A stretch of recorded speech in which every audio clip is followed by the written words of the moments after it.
Sorry if I got a little out of hand last night with that conversation about Game of Thrones. It's just that one scene really freaks me out.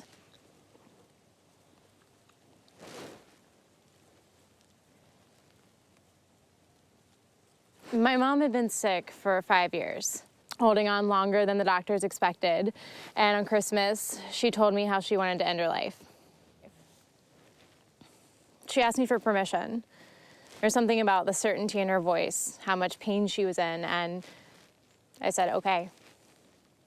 The necessary drugs had all been prescribed. It was so well thought out. We decided to watch a movie. Deciding on which movie to watch took a particularly long time, and she said that this belabored process of deciding on a movie confirmed her decision to die.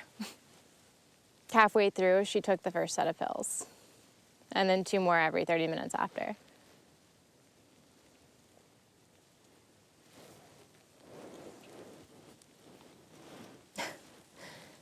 She asked me for the ice cream. I had crushed some pills in it for her. I fed her small spoonfuls, and she said that it tasted like heaven. After that, she started becoming more and more tired and more lucid. She started talking about Bob Dylan, and she seemed happy. And then she fell asleep. She started snoring. It sounded mechanic, like some factory. And I must have fallen asleep because at 2:15 a.m., I woke up. There's black blood slowly running from her nose and from her mouth. I screamed. I felt for a pulse. I sat her up thinking that this would stop the black blood. But there was more stored in her nose and her mouth, and it started coming out at a faster rate. I screamed. I couldn't stop it. And that's when I knew she was gone. I called the police. They had a lot of questions. I explained about her ALS and that she'd had a particularly rough week. I became increasingly nervous of a medical examiner doing an autopsy.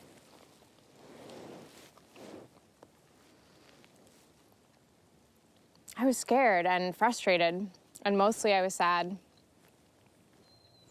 At 6 a.m., the police left, and the funeral service came and took her away. I went to bed. I couldn't sleep. I just kept staring at the ceiling, kept hearing a voice saying, "You killed your mom." I killed my mom. I am a murderer. I must have fallen asleep because at 12 p.m. the next day, I woke up and drove to the funeral home. Our last goodbye.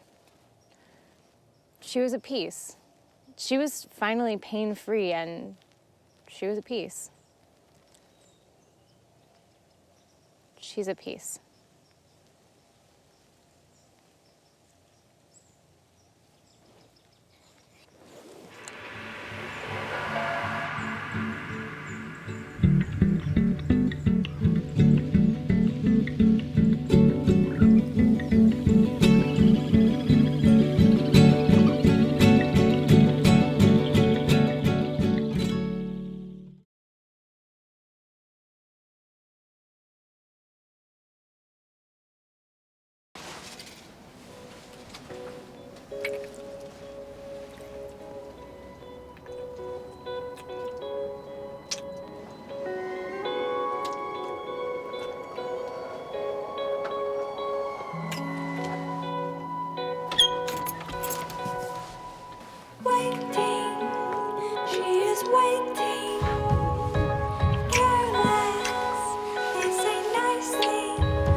I was sexually abused when I was 8 years old.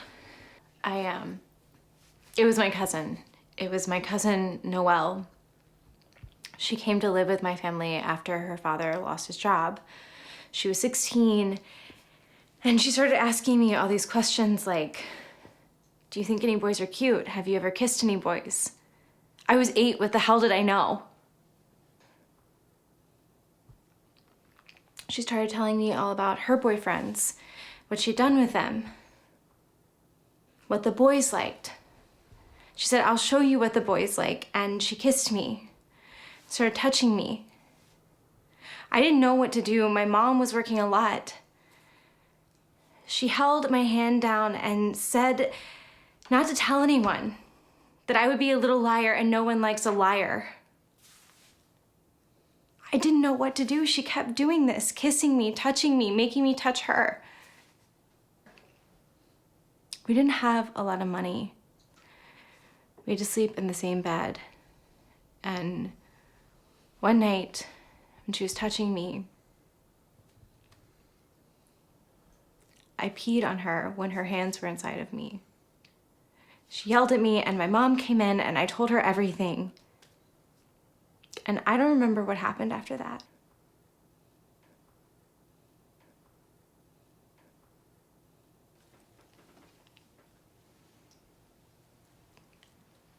I'm sorry if it's weird that I told you all of that. I want to trust you.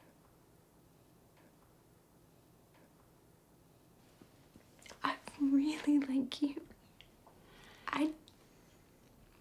I just don't know how to let you in.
All right, you've got 30 seconds to decide. Are you going to beat this or are you going to let it beat you?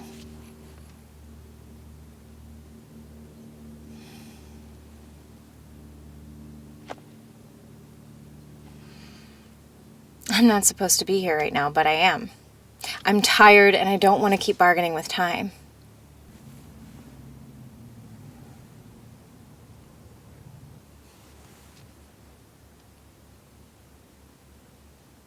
Pete and Emmy have to go through this again with me.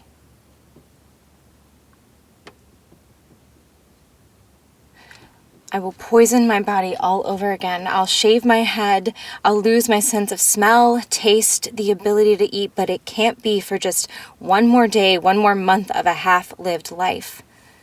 They deserve better.